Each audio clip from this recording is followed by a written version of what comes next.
She left me for another man because I had no growth potential. The following week, I saw a picture of her at a hotel with my brother. She left me for another man because I had no growth potential. The following week, I saw a picture of her at a hotel with my brother. Only then did she find out who the hotel's main partner was. Before I share my story, I'd love for you to comment where you're watching from, so I can get to know you better. And if you subscribe to the channel, you'll receive more inspiring stories like this one. She left me for someone else because I had no growth perspective. The next week, I saw a photo of her at a hotel with my brother. Only then did she discover who the main partner of the hotel was.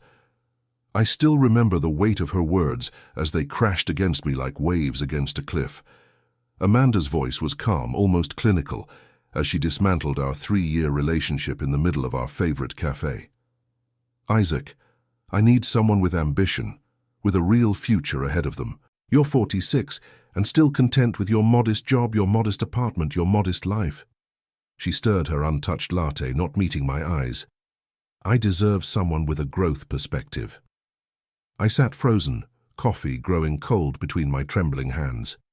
3 years together, countless shared dreams, and it all came down to this, my perceived lack of ambition. I'd thought our connection went deeper than material success. I'd thought wrong. Is there someone else? The question slipped out before I could stop it.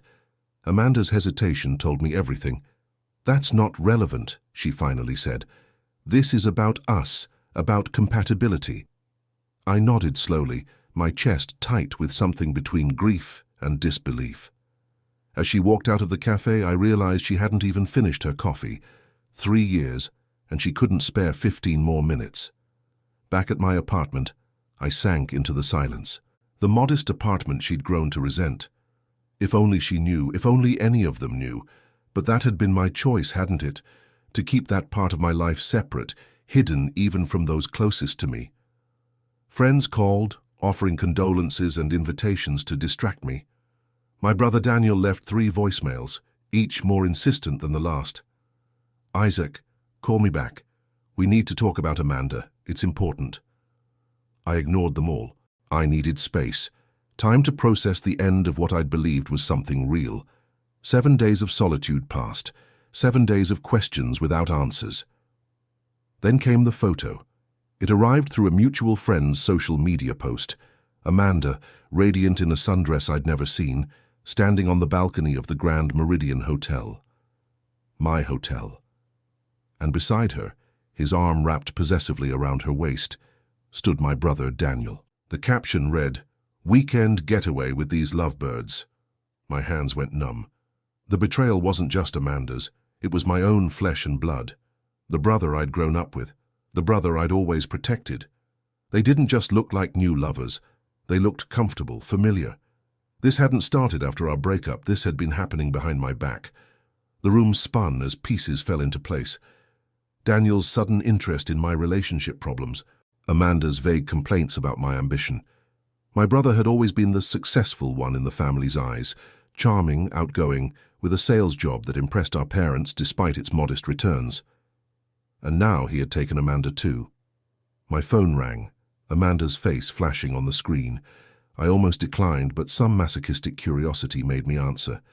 Isaac, Her voice faltered. I just got the strangest call from the hotel manager. He said the owner wanted to personally ensure our stay was satisfactory. When I asked who the owner was, he said it was you. That can't be right. Tell me that's some kind of mistake. The panic in her voice should have given me satisfaction, but I felt nothing except a hollow ache. Is Daniel there with you? I asked quietly. Silence. Then, Isaac, I can explain. No need, I cut her off. Enjoy the ocean view suite. It's the best room in the hotel. The private hot tub on the veranda is particularly spectacular at sunset. You own the Grand Meridian, but how? Your apartment, your job at the consulting firm. Goodbye, Amanda. I hung up as my phone exploded with notifications. Daniel calling, then Amanda again, then my mother. Word was spreading. I walked to the window of my deliberately modest apartment and looked out at the city below. The Grand Meridian wasn't my only property. It was just one of 17 hotels in my quietly built empire. An empire nobody in my family knew about. Not my status-obsessed parents who always favored Daniel, not my brother who had just betrayed me in the most fundamental way, and certainly not Amanda, who had left me because I lacked growth perspective. My phone continued to ring as I watched the sun set over my city. Tomorrow, I would have to face them all. Tomorrow, the careful separation I'd maintained between my personal life and my success would shatter completely. But tonight, in the solitude of my modest apartment, I allowed myself one moment of bitter satisfaction. They finally knew who I really was, and it was already too late. The morning after the revelation came with a peculiar stillness. I sat at my kitchen table, nursing a cup of black coffee and watching my phone light up with messages I had no intention of answering. Not yet. Daniel had called 17 times, Amanda, 23, even my parents, who typically contacted me only on birthdays and holidays, had left multiple voicemails. Their sudden interest in my life was as transparent as it was insulting. I opened my laptop and checked the morning reports from my hotels. The Grand Meridian showed that Daniel and Amanda had checked out at 6:38 a.m., a hasty departure that brought a humorless smile to my face. Probably thought I'd show up in person. 20 years I'd kept this part of my life separate. 20 years building something that was just mine, untainted by my family's politics and perpetual competition. It had started with a small beachfront motel I purchased at 26, using savings from 3 jobs I'd worked while putting myself through business school. Unlike Daniel, I hadn't received our parents' financial support. That privilege was reserved for their favored son, the one with real potential. Isaac's too quiet, too reserved, my father would say. Daniel knows how to command a room. That motel became 2, then 5, then a chain stretching across 3 states.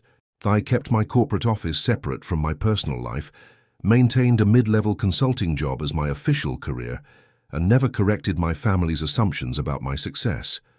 Why bother? Their minds were made up about me when I was 12. The memories surfaced unbidden, my 7th grade science project winning the state competition. I'd rushed home, trophy in hand, heart pounding with excitement, but the house was empty. They had all gone to watch Daniel's soccer game. My trophy ended up on a shelf in my bedroom, while Daniel's sports trophies, even for participation, dominated the living room display case. By the time I reached high school, I'd learned to keep my achievements to myself. My full scholarship to business school was met with a distracted, "That's nice, son," from my father, whose attention was consumed by Daniel's acceptance to a mid-tier college on a partial baseball scholarship. The pattern continued into adulthood. Every family gathering became an altar to Daniel's mediocre accomplishments, while my own life warranted mere passing curiosity. It was easier to let them believe I was exactly what they expected: average, unambitious, forgettable Isaac. Amanda was supposed to be different. I met her at a charity event for one of my hotels, though she didn't know that.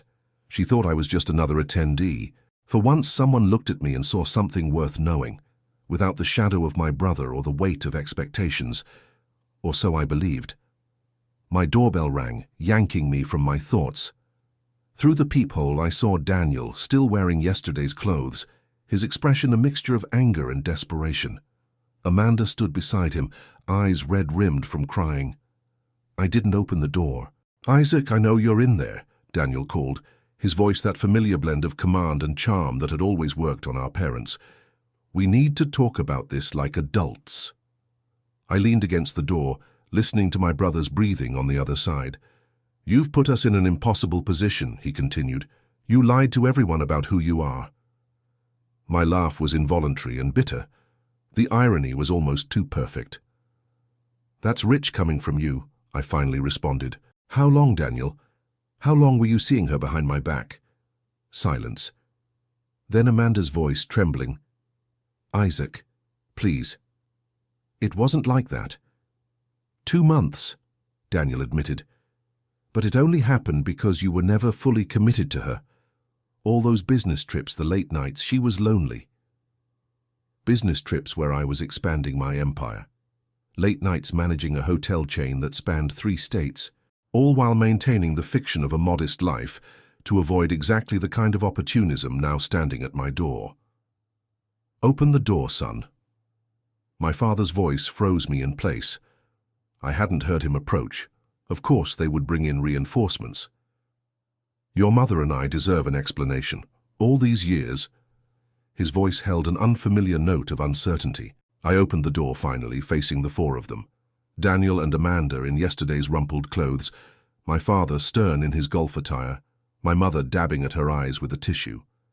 "You want an explanation?" I asked quietly, stepping aside to let them enter. They filed into my deliberately unimpressive living room, taking in the IKEA furniture and modest decor with new eyes. "Why didn't you tell us?" my mother asked, voice quavering. "All this success, and you kept it secret. From your own family." I looked at her, really looked at her, perhaps for the first time in years. Her hair was grayer than I remembered, her shoulders slightly stooped, but her eyes still held that same bewilderment they always had when looking at me, her inexplicable son. "Would it have mattered?" I asked. My father bristled. "Of course it would have mattered. You've become successful beyond our wildest dreams. As your parents, we had a right to know." I turned to Daniel, whose expression had shifted from desperation to calculation. I recognized that look from childhood. He was already figuring out how to turn this situation to his advantage. "And what about my right to privacy? My right to build something for myself without it becoming another competition?" I kept my voice steady, despite the emotion building in my chest. "When was the last time any of you asked about my life? Really asked it without dismissing the answer?" Amanda stepped forward, tears welling. "Isaac, if I'd known, you'd what? Stayed with me? Because I'm rich after all." I shook my head. "That's worse, Amanda. That's infinitely worse." The silence that followed was deafening. 20 years of carefully maintained separation between my success and my personal life had collapsed overnight.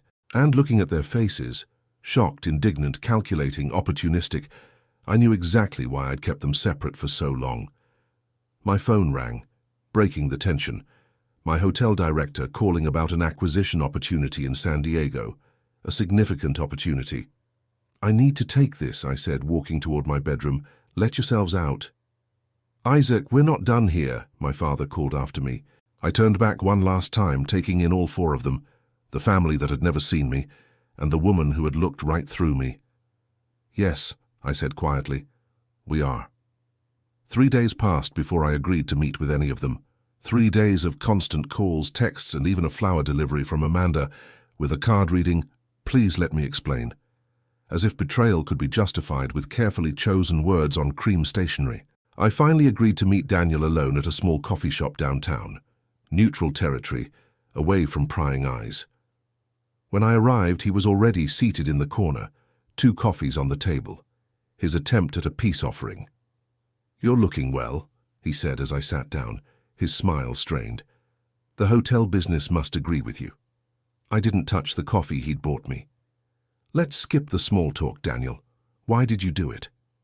His facade cracked slightly. "Which part? Dating Amanda or not telling you about it?" "Both." I kept my voice level, refusing to give him the emotional reaction he was clearly anticipating. Daniel leaned back, running a hand through his perfectly styled hair, a nervous habit from childhood. "It wasn't planned, Isaac. Amanda and I ran into each other at that charity gala 3 months ago, the one you couldn't attend because of your work obligations, which I now understand were actual work obligations. You've been seeing her for 3 months. She only broke up with me last week." A flicker of guilt crossed his face. "We didn't. It wasn't physical at first. We talked. She was frustrated with your unavailability, and I was there to listen." "How considerate of you." The bitterness in my voice surprised even me. "You've always been so distant, Isaac, from all of us. Now we know why. You've been building this empire in secret. But before that, you were always holding back, always judging us from a distance." I stared at him, incredulous. "Is that how you justify sleeping with my girlfriend? By making me the villain in this story?" Daniel's expression hardened. "You don't understand what it's been like living in your shadow." "My shadow?" I almost laughed. "Our parents have worshipped the ground you walk on since we were children. Every accomplishment of yours was celebrated. Every one of mine was an afterthought. That's not true, he said, but his eyes shifted away. Besides, you've clearly been wildly successful while pretending to be ordinary. Why? To make us all look bad when the truth came out. And there it was, the same Daniel I'd always known, twisting reality to make himself the victim. I kept my success private because I wanted relationships based on who I am, not what I own. I leaned forward.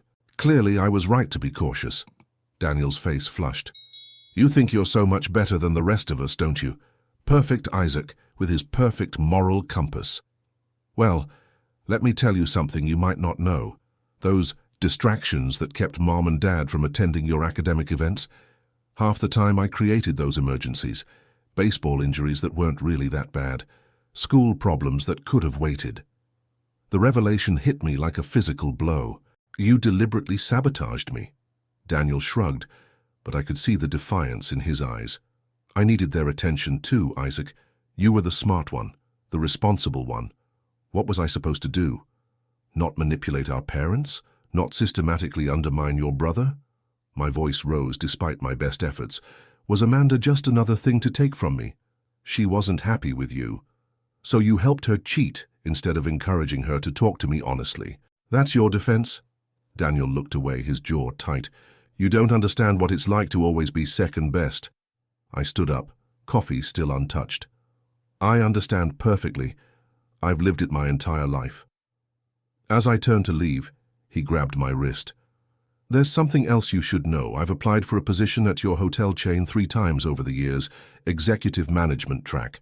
I was rejected every time. I froze. What?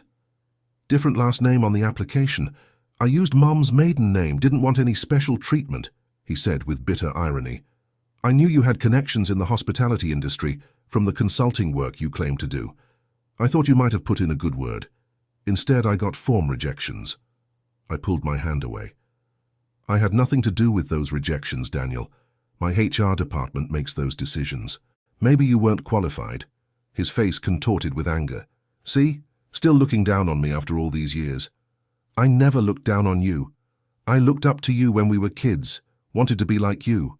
Charismatic, popular, favored. I shook my head. What a waste of admiration. Before he could respond, I walked out, nearly colliding with Amanda, who was hovering near the entrance. Isaac, please, she said, clutching her purse like a shield. Can we talk? I studied her face, the face I'd woken up to countless mornings, the face I'd once believed held genuine affection for me. Now I saw only calculation in her eyes, a hastily assembled mask of contrition. There's nothing to talk about. You lied to me, she said, her voice breaking. All those business trips, your modest lifestyle, I thought you lacked ambition, but you were building something incredible. And if you'd known I was wealthy, would that have changed your decision to cheat with my brother? She hesitated a moment too long. That's what I thought. I stepped around her. Goodbye, Amanda. You'll never be happy if you can't forgive, she called after me, a final attempt at manipulation. I stopped and turned to face her one last time. I'd rather be alone than surrounded by people who only value what I can give them. As I walked away, my phone buzzed, my mother calling yet again. I almost declined, but something made me answer. Isaac, your father and I are at your office. Your actual office. Her voice was tight with indignation. The receptionist won't let us up without an appointment. This is unacceptable. Of course they'd tracked down my corporate headquarters. Of course they felt entitled to barge in unannounced. I'll be there in 20 minutes, I said, already hailing a cab. Don't make a scene. As I hung up, I realized that this confrontation was the one I'd been avoiding my entire adult life. The final reckoning with the people who should have been my strongest support, but had instead become experts at dismissing me. It was time to end the cycle once and for all. The headquarters of Meridian Hospitality Group occupied the top 3 floors of a sleek downtown high-rise, glass, steel, and understated elegance. As I stepped out of the elevator, I spotted my parents immediately, my father pacing by the reception desk, while my mother sat rigidly on one of the leather sofas, lips pursed in displeasure. Finally, my father said when he saw me, Your staff refused to even offer us coffee. The receptionist, Lydia, shot me an apologetic look. I nodded reassuringly to her before addressing my parents. "Let's talk in my office," I said, keeping my tone professional as I led them down the corridor. My mother's eyes widened as we passed the wall of achievements, framed awards, magazine features, and photographs of hotel openings spanning 2 decades. Her gaze lingered on one particular photo of me shaking hands with the mayor at the Grand Meridian's ribbon-cutting ceremony 5 years ago. "I remember this day," she said quietly. "You told us you couldn't make it to Thanksgiving because you had food poisoning." I didn't respond. The lies had been necessary, protective barriers between my success and their inevitable attempts to claim it. My corner office offered a panoramic view of the city, simple, elegant furnishings, nothing flashy or ostentatious, just like the hotels I built. "Sit," I said, gesturing to the chairs across from my desk. My father remained standing. "I prefer to stand." Always the power move with him. I shrugged and took my seat. "Why are you here?" "We're your parents," my mother said, as if that explained everything. "We deserve answers." "About what, specifically?" My father's face reddened. "Don't play games, Isaac. You've hidden your entire life from us, built this empire without a word to your family, made us look like fools." There it was. Not hurt that I'd kept my success private, not pride in what I'd accomplished, just anger that I'd damaged their image. "I didn't hide anything," I replied calmly. "I simply didn't advertise it." "For 20 years, my mother's voice rose. "Your brother is devastated thinking you rejected his job applications out of spite." I closed my eyes briefly. Of course, Daniel had already spun that narrative to them. I had nothing to do with HR's hiring decisions, but even if I had, would that justify him sleeping with my girlfriend? My father waved dismissively. That relationship was clearly ending anyway. Amanda needed someone with ambition, with drive. "I built a hotel chain from nothing," I said flatly. "That she didn't know about," my father countered. "Besides, Daniel says it wasn't serious until after she broke things off with you." I stared at him, unable to believe what I was hearing. "You're defending him. He betrayed me in the most fundamental way possible, and you're making excuses for him." My mother sighed heavily. "Daniel made a mistake, certainly, but he's always been impulsive, led by his heart. You know how he is." The same old pattern, playing out exactly as it always had. Daniel's transgressions minimized, excused, reframed as charming imperfections. My pain dismissed as an overreaction.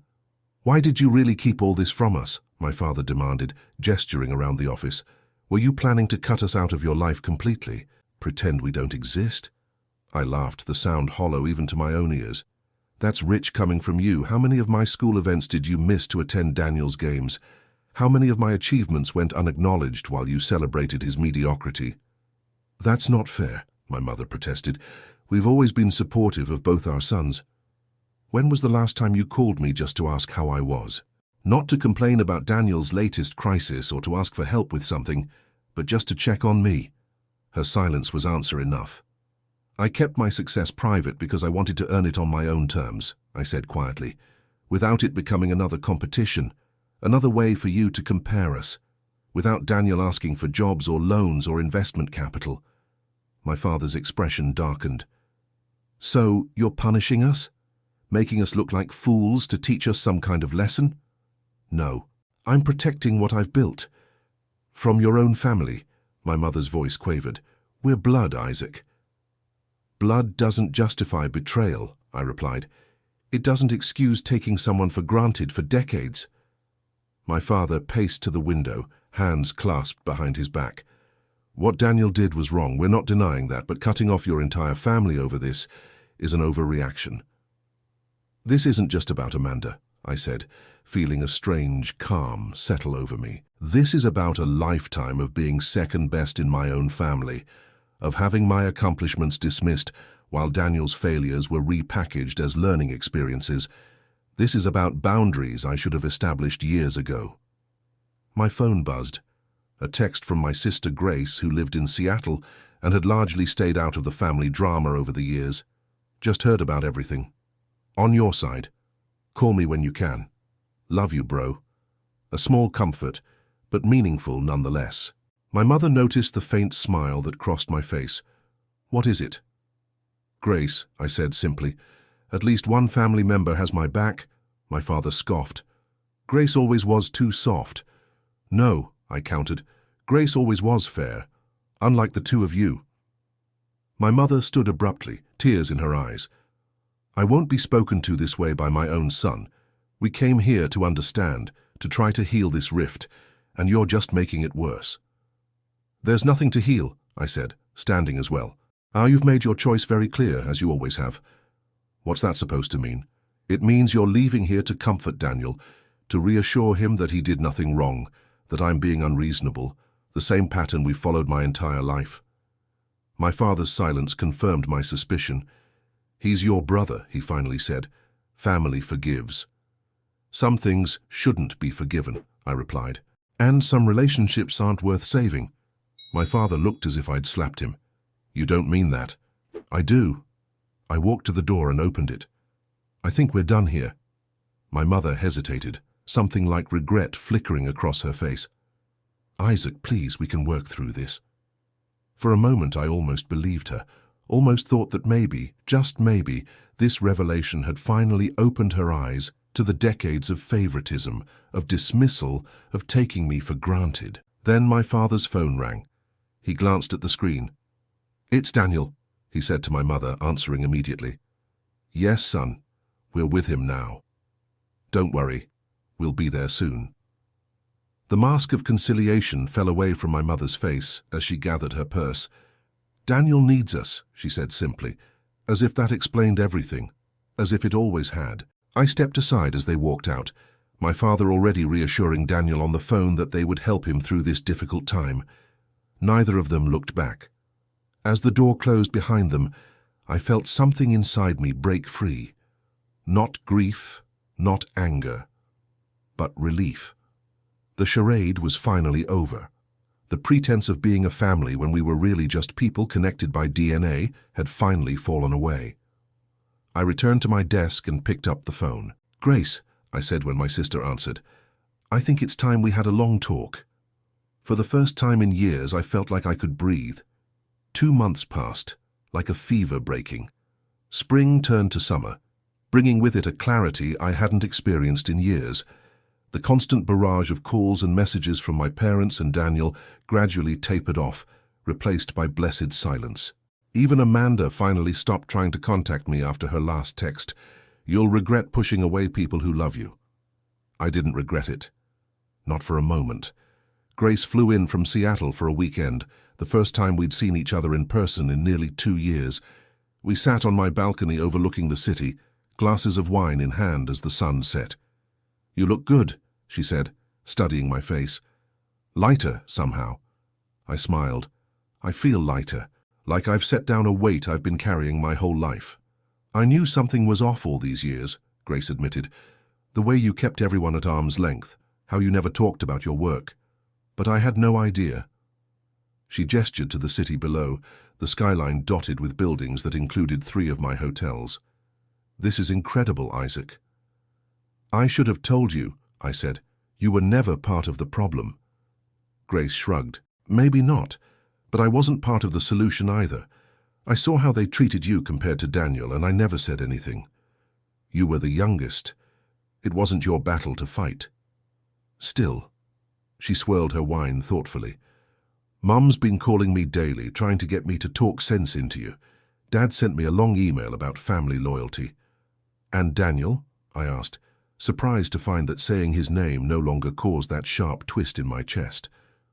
"Radio silence," Grace said, though Amanda reached out, if you can believe it, wanted to explain her side, as if there could be any explanation that would matter. I leaned back in my chair, watching the first stars appear in the darkening sky. "How are you handling being their new target?" Grace laughed. "I told them I'd be happy to facilitate a conversation once they were ready to offer a genuine apology. That didn't go over well." "I can imagine. They're not bad people, Isaac," she said after a pause. "Just flawed, blind to their own biases." "I know," I admitted. "That's what makes it so complicated. If they were monsters, cutting ties would be simple. but they're just disappointing. We sat in companionable silence for a while, the city lights twinkling below us. "So what now?" Grace finally asked. "You've built this incredible business. You're finally free of their expectations and judgments. What do you want?" It was a question I'd been asking myself for weeks. What did I want, now that I no longer needed to hide who I was or what I'd achieved? Now that I no longer had to maintain the exhausting partition between my personal and professional lives? "I want to live authentically," I said slowly. "No more compartmentalizing, no more downplaying my success to avoid jealousy or expectations. Just me. All of me." The next morning, after Grace left for her flight, I started making changes. I sold my modest apartment and moved into the penthouse of one of my downtown properties, not out of ostentation, but because I genuinely loved the space and was tired of denying myself things I wanted out of fear of how others might perceive me. I reorganized my work schedule, delegating more responsibilities to my capable executive team. For too long, I'd been a control freak, involved in every aspect of my business because it was the only place where I felt fully seen and valued. Now I created space for other things, for myself. I joined a sailing club, rekindling a passion I'd abandoned in my 20s. I started volunteering at a business mentorship program for underprivileged youth, sharing knowledge I'd previously kept closely guarded. I reconnected with old friends who had drifted away during my years of self-imposed isolation. One evening, 6 weeks after Grace's visit, I found myself at a gallery opening for a local artist, the kind of event I would have previously avoided, for fear of running into someone who might recognize me from business circles and expose my double life to my family or Amanda. "You're Isaac Meridian," a voice said beside me, as I studied a particularly striking abstract canvas. I turned to find a woman with silver-streaked black hair and intelligent eyes watching me with genuine interest. Not the calculating assessment I'd grown accustomed to, but simple curiosity. "Guilty as charged," I admitted with a small smile. "And you are?" "Elena Vega. I curated this show." She gestured around the gallery. "I've read about your hotels. The way you integrate local art into each property is remarkable." "Thank you. It's a passion of mine." Clearly. Her smile was warm, genuine. Most developers treat art as an afterthought, something to fill wall space. You treat it as essential to the experience. We fell into easy conversation, moving from artwork to architecture to our favorite spots in the city. For the first time in years, I found myself simply enjoying someone's company without analyzing their motives, without wondering what they wanted from me. When she suggested continuing our conversation over dinner, I accepted without hesitation. Driving home that night after an evening of engaging discussion and surprising laughter, I realized something fundamental had shifted inside me. The betrayal that had shattered my carefully constructed life hadn't destroyed me. It had freed me. My phone buzzed as I parked, an email notification from my assistant. The subject line read, "Meeting request Daniel Holloway. My brother requesting a formal business meeting through my corporate channels." My first instinct was anger, then amusement at his audacity. But as I sat in my car staring at the notification, I realized I felt something else entirely: indifference. Daniel no longer had the power to hurt me. None of them did.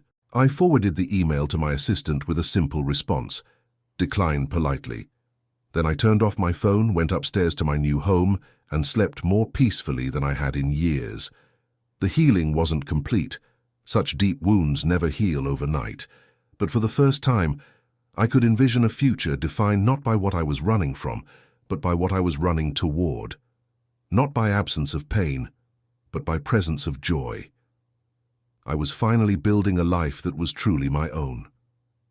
1 year. That's how long it had been since Amanda's betrayal, since Daniel's treachery, since the unraveling of the careful separation I'd maintained between my success and my family. 1 year of rebuilding, of rediscovering myself outside the constraints of others' expectations. My relationship with Eleanor had blossomed from that chance meeting at the gallery into something I'd never experienced before, a partnership of equals, built on mutual respect and genuine admiration. She saw me, all of me, without agenda or calculation. "Are you sure you want to do this?" she asked, straightening my tie as we prepared to leave for my parents' annual Thanksgiving gathering. I hadn't attended in years, always manufacturing excuses. This year, when my mother's invitation arrived, formal, stiff, clearly sent out of obligation rather than desire, I'd surprised everyone, including myself, by accepting. "No," I admitted with a small smile, "but I need to." We drove in comfortable silence, Eleanor's hand resting lightly on mine. Not gripping, not clinging, just present, supporting. My parents' house looked exactly as it always had, a sprawling colonial in an old-money neighborhood, pristine and imposing. The kind of house that demanded perfect children with perfect accomplishments to match its perfect facade. "It's very symmetrical," Eleanor observed with dry humor as we walked up the path. I chuckled. "Wait until you see the inside. Every object has its designated place, nothing out of order, nothing unexpected." I paused at the door. "Until now, I suppose." The door swung open before I could knock. My mother stood there, her surprise at my actual appearance poorly concealed behind a tight smile. "Isaac, you came." Her gaze shifted to Elena. "And you brought a guest." "Elena Vega," I said simply. "My partner." My mother's smile remained fixed as she stepped aside to let us in. "How lovely. Everyone's in the living room." The house was crowded with the usual suspects, my father's golf buddies, my mother's book club friends, distant relatives who appeared like clockwork each holiday. And at the center, holding court as always, stood Daniel. He looked different, thinner, with new lines around his eyes that hadn't been there a year ago. His smile faltered when he saw me, genuine shock replacing his usual practiced charm. "Isaac," he said, too loudly, "you actually came." The room fell silent, dozens of eyes turning toward me. The prodigal son, the family scandal, the topic of a year's worth of whispered conversations. "I did," I replied evenly. Grace appeared at my side, enveloping me in a warm hug before turning to Elena with genuine interest. "You must be the art curator I've heard so much about. I'm Grace, the significantly less dramatic sibling." The tension eased slightly as Grace led us further into the room, making introductions, deftly steering us through potential conversational landmines. My father nodded stiffly from across the room, but made no move to approach. Dinner was a masterpiece of Midwestern passive aggression. My mother had arranged the seating so that Daniel was at my father's right hand, while I was placed at the far end of the table, as distant as possible, while still technically being included. I caught Elena's eye across the crystal and silver, and her subtle wink steadied me. This wasn't about winning their approval anymore. This was about reclaiming my own narrative. "So, Isaac," my father finally addressed me directly as dessert was served, "Grace tells us your business is expanding internationally now." The table fell silent, everyone suddenly very interested in their pumpkin pie. "Yes," I replied. "We're opening properties in Singapore and Barcelona next year." He nodded, as if evaluating this information. "Ambitious." From anyone else it might have sounded like a compliment. From him it was a grudging acknowledgement, tinged with the implication that ambition alone wasn't enough, that success without his guidance was somehow less valid. "It's more than ambition," Eleanor interjected smoothly. "Isaac has revolutionized boutique hospitality. His attention to cultural integration and community impact is being studied at business schools." My father's eyebrows rose slightly, not at the accomplishment itself, but at the fact that someone was openly praising me at his table. "Well," my mother said quickly, "Daniel has some exciting news too. Tell them, sweetheart." Daniel cleared his throat, shooting me a glance I couldn't quite interpret. "I've started my own marketing consultancy. Small but growing, we just landed the Westridge account." "Congratulations," I said sincerely. "That's impressive." Daniel blinked, clearly expecting sarcasm or hostility. When he realized I meant it, something shifted in his expression, a complicated mix of relief and something that looked almost like shame. As conversation resumed around us, I felt a strange sense of closure. The dynamics hadn't changed. My parents still orbited Daniel like he was the sun, but my need for their validation had vanished entirely. After dinner, I found myself alone in the kitchen, rinsing glasses as I had so many times growing up. Daniel appeared in the doorway, hesitant. "Need a hand?" he asked awkwardly. I nodded and he rolled up his sleeves, taking a dish towel. We worked in silence for several minutes before he spoke again. I never properly apologized. For Amanda. For everything. I continued rinsing a wine glass, watching the water swirl around its base. "No, you didn't." "I am sorry," he said quietly. "Not just for what happened with Amanda. For all of it. The sabotage when we were kids. The resentment, taking without giving back." I set the glass down carefully. "Why now?" He dried his hands slowly, considering his words. "This past year has been illuminating. When you cut ties, when the truth about your success came out, I thought I'd finally won. That I'd taken something from you that you couldn't get back. And it didn't feel like winning at all." He looked genuinely perplexed by this revelation. "Mom and Dad rallied around me like always. Amanda stuck around for a few months before moving on to someone else. Everyone took my side, but it felt hollow." "Because it was," I said simply. He nodded slowly. "I've spent my entire life trying to be the favorite, the special one. But you built something real, something entirely yours, without anyone's help or approval. That's actual success." It wasn't a perfect apology. It didn't erase decades of competition and betrayal. But it was perhaps the most honest conversation we'd ever had. "Your consultancy," I said. "Did you build that yourself? No help from our parents?" "Completely on my own," he confirmed, a hint of pride in his voice. "It nearly failed twice. Still might. But it's mine." I nodded. "Good." "That's good, Daniel." We returned to the living room where Eleanor was engaged in animated conversation with Grace about contemporary sculpture. My mother watched us emerge from the kitchen with naked suspicion, as if expecting an announcement that would disrupt her carefully orchestrated evening. There would be no dramatic reconciliation, no tearful family healing. Some bridges, once burned, leave only ashes. But standing there, watching Elena laugh with my sister, feeling the strange new equilibrium with Daniel, I realized something profound. I was free. Not because they had changed, they hadn't, not fundamentally, but because I had. The betrayal that had shattered my carefully constructed walls had ultimately forced me to build something stronger. A life without pretense, without compromise, without the constant fear of discovery. As Elena and I said our goodbyes later that evening, my mother pulled me aside, her voice pitched low. "Will we see you at Christmas?" I looked at her, really looked at her, perhaps for the first time since I was a child. The lines around her eyes, the careful armor of perfect hair and makeup, the rigid posture that kept everything, including her own emotions, tightly controlled. "I don't know," I answered honestly, "but if I come, it will be as myself. All of myself." She nodded once, her expression unreadable.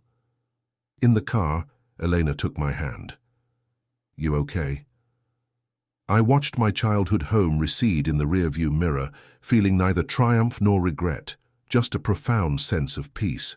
"Yes," I said, and meant it. "I'm exactly where I need to be." The road ahead stretched out before us, no longer shadowed by secrets or shaped by others' expectations. For the first time in my life, I was fully, completely myself, not defined by what I was running from, but by what I was running toward. And that perhaps was the greatest victory of all.